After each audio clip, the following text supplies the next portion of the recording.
I would like to invite our chairman, Shri Anil Chopra ji.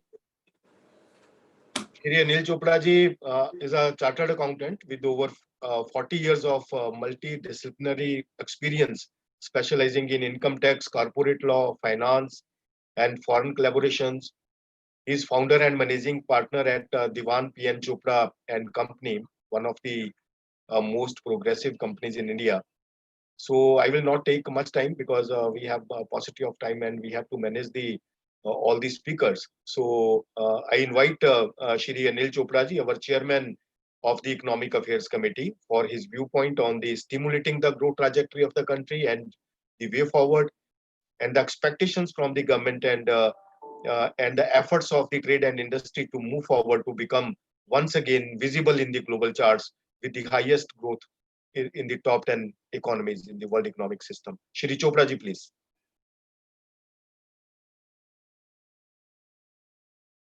Chairman sir. Sir, please unmute, sir. Mr. Sanjay Agarwal, President PhD. Mr. Rajiv Talwar, past President PhD. Mr. Gopal Jiva Rajkar, past President PhD. Respected dignitaries from the government and industry, managing committee members, ladies and gentlemen. To meet the seeds of the pandemic, Government of India has undertaken proactive and fast-track measures to safeguard its people, its economy, trade and industry. Extensive and deep adverse effects of the pandemic call for further prompt policy measures and continuous facilitation by the government. We were very pleased to hear a very encouraging and informed talk by the Commerce Secretary, which is an indication of the government's understanding of the situation and the very many measures that they are contemplating and their openness to receive suggestions, which is one of the objectives of such webinars. Our discussion is to revitalize the economy, and while revitalizing, to also remove hardships for people. At the end of the day, it is the citizen who counts. The bold measures will be needed. Industry needs support. Consumer needs support to revive sentiment. Industrial confidence needs revival. Much of life is about perception. Once perception is boosted that economy is on its way back, then investors, consumers, businessmen are able to move forward again and certainly build the hearts and vigor needed to do that. We need to boost investment and we need to trigger demand growth. We have divided the webinar into a few topics which are amongst the drivers of the economy, such as real estate and infrastructure, financial services, hospitality and travel, and MSME, which is what our chamber is about.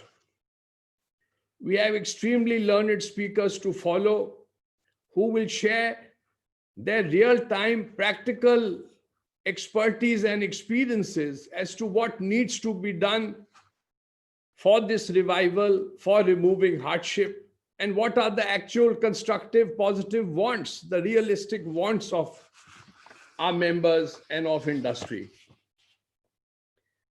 Real estate plays a pivotal role in the economy through direct and indirect aspects and is a significant contributor to the GDP. It employs one of the hardest hit sectors, and much needs to be done here, and we will hear more about it. There have been recent reform measures to try and give some stimulus and support to this industry. More is needed. Revival has started, and we are looking forward to the same. There has been the PM Awas Yojana, income tax relief to developers, financial aspects, support for and plans and policies relating to workers. So various moves have been made and more are needed. Infrastructure has a huge positive aspect through boosting investment, outlay of expenditure. Again, here, you will have direct and indirect benefits, both of cascading and ripple effects, as well as to employment, as well as towards creating the cycle that is needed today in increasing measure to get going once again. India must take the benefit of the changes in global supply chain which are now forthcoming. And we must do this for manufacturing and particularly for exporting, amongst others. We need to harness the export potential of the country. And again, we have an expert speaker on that. Various measures are needed at ground level to boost capacity, to boost technology, to boost learnings, to support in credits and finance, and to have harmonious policies without frequent change. There is a concern that there is a lack of harmonious action once it comes to this industry. And even the incentives are oft changing and frequently changing in a manner which is not consistent and in short intervals, which makes it very difficult for this industry to be competitive globally, to sustain in a very difficult situation with a large number of orders simply falling and being cancelled or delayed, including after supplies had been done or supplies are lying at the port. We also submit that there is an acute need to continue to focus on exports. Yes, domestic business and economy is of immense value, but exports will always be important. Foreign exchange will be important.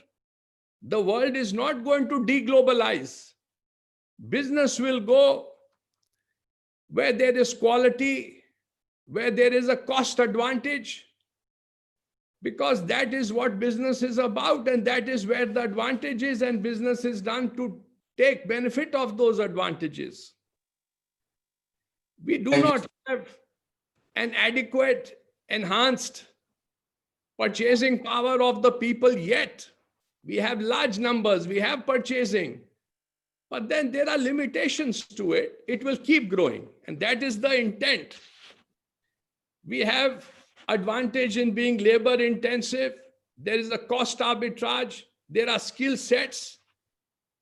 Thus, in these low value industries, so to say, we can certainly be at the forefront, and we are not at the forefront. Such as apparel, such as footwear, in fact, there has been a bit of a downslide.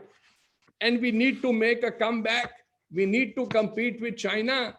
I was immensely happy to hear the learned Commerce Secretary say we should be amongst the best in the world, in our environment, in our facilities, and that is what we need. And that is what our exporters need, and that is what business and industry at large needs. Indian tourism and hospitality. We chose this as one of the topics to share and talk about, because clearly for force majeure, because of the pandemic, huge losses have been suffered. By law, they were closed down. They are still in partial mode. People will not go to visit these places. Travel is reduced. Huge investments have been made. Loans have to be honored. Employees have to be looked after. So this industry, which is once again centric to an economy, centric to tourism, which can be one of our greatest sectors. I have Mr. Rajiv Talwar here, who has also, apart from housing, real estate, and infra, had much to do with tourism in the past. We have gems, we have hidden gems. We all have to act as ambassadors, as facilitators, and we need the government to support us in myriad ways to get this industry back, to save this huge capital cost from going under, to save employment, to get business back on track. Financial services, liquidity, be it capital, be it credit, be it circulation of money, be it private NBFCs or banks or others, be it foreign infusions at low rate, provided we can control the foreign exchange differences.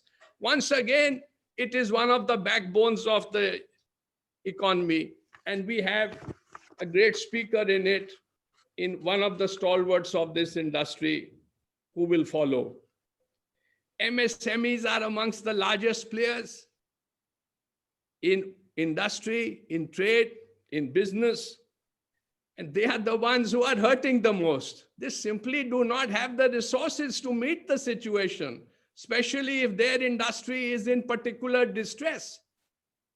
Now, if you have a small restaurant and you're not allowed to open, or if you open, you hardly have anybody coming in and everybody starts trying to do delivery at home, how many people are ordering from outside, and how much of such business can you do as compared to your normal industry and others, traders, retailers, small factories. There is a complete absence of resource to the required extent. There is a weakness in holding power. There is a weakness in staying alive. So COVID has not only affected humans, COVID is something which is a COVID effect on the business. It is as if the business has caught COVID, which is the actual reality. So again, across the board, in numerous ways, support is needed for the MSMEs. It is being done, and we appreciate and respect that. More is needed, be it ease of business, be it credit facility, be it not requiring stringent norms when you are giving credit, be it creating of investment and capital sources. Their labor has gone back. How do you get their labor back from the migrant workers? How do you help them once their export orders or other orders are cancelled? How do they get finance from the bank? Government has made policy. Repo rate is controlled. But when it comes to bank, if you ask for classic over safe criteria, then if I am an MSME, how do I meet that criteria? So the whole policy, the objective of the policy is defeated. And we need to see these aspects that will be discussed further. At the end of the day, we need to create efficiencies. It is these industries from which startups will come, innovation will come, technology development will come. And it is that which will make India competitive, efficient, and globally a player, as good or better than the most. I must quote from the Honorable Finance Minister in a recent quote that she gave, where she says, I have to be conscious that if I don't spend now, then the stimulus is meaningless. If I don't spend now, the is going to get deferred, and we can't afford that. She is talking about changes in February budget. She is talking about spending today for a swift and strong revival of the Indian economy. The government needs revenue. Tax collections are down. So we do advocate that the government monetize its assets, that this is the time for disinvestment. The stock market is also at a peak. This opportunity must be seen. We must all also, public sector, private sector, government, academia work together to see how best can India face this situation. And such webinars are in that direction. What can we do to improve innovativeness, competitiveness? Let's have a real effective partnership. How do we meet the situation? What are the real practical aspects that need to be done? And then going forward, it's about implementation. The government must have, and perhaps does have, in good measure, a dashboard monitoring implementation of the policies and measures announced by it in this direction. It is only if this is monitored and seriously followed up effectively to the person in the field, because government policies are clearly in the right direction. But if MSME does not get finance because something does not happen in the field, I don't blame the government, but if when there is a dashboard monitoring it, then further action can be taken. Course corrections can be taken. People can be made accountable. So implementation is where it's at. The finest policies will get watered down if the people in the field do not implement, and if the actual targeted beneficiary does not get benefit of that policy or measure, for which is what it was made for the benefit of the citizen. Many significant reforms are needed. We will talk further and we will have other seminars, as my president said. But employment, the hard-hit sectors, small, medium sector, self-employed workforce, these are the people who are most sensitive. It is the weakest who must be protected first. And we will also endeavor to pragmatically, rationally, keeping best policies of business and economics in mind, we will make recommendations that are in the best interest of the weak sectors. History has taught us there have been, amongst others, two principal occasions where similar situations have happened, such as the global meltdown because of COVID. One was the Great Depression, and one was the recent 2008 subprime crisis. The only reason America got out of the Great Depression and subprime crisis was beaten, and India luckily did not really see suffering at that time. But the only reason it was done was huge sums of money used as stimulus by the government, near zero rates of interest, large investments in infrastructure and government projects by the government. That was the only way to give back employment and to give back momentum to the economy. We will be making a memorandum of all your points of today and sending them to the authorities. Even if you have suggestions subsequently, please send them to us. We will sincerely appreciate the same. I wish you a rewarding and interesting morning. I hope we will stimulate your thoughts and minds and stimulate action from you to stimulate the economy. Thank you very much.